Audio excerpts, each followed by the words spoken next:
सीता जी मांगे वरदनवा, खड़ी गिरिजा के भवनवा। सीता जी मांगे वरदनवा, खड़ी गिरिजा के भवनवा।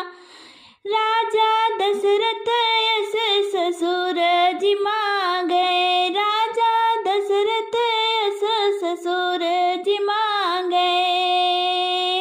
रघुवर मांगे साजनवा, खड़ी गिरिजा के भवनवा।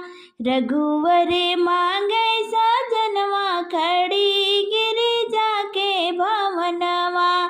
सीता जी मांगे वरदनवा, खड़ी गिरिजा के भवनवा।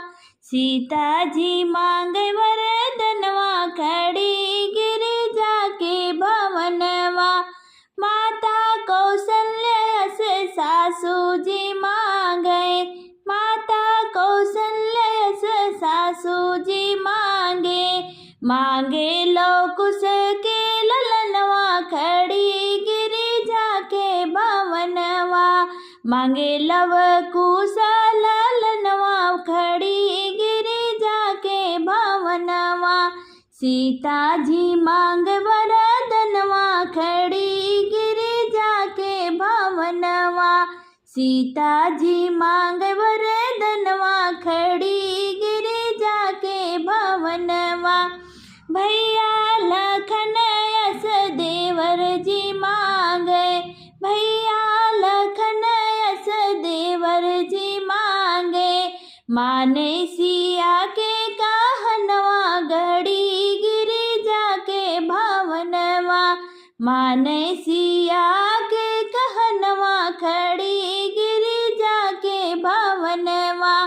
सीता जी मांगे वरदनवा, खड़ी गिरिजा के भवनवा।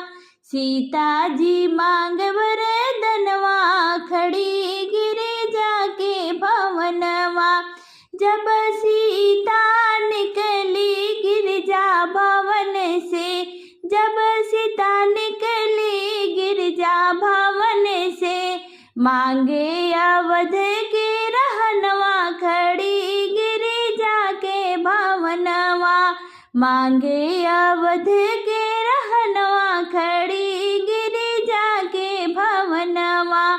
सीता जी मांगे वरदनवा, खड़ी गिरिजा के भवनवा। सीता जी मांगे वरदनवा, खड़ी गिरिजा के भवनवा।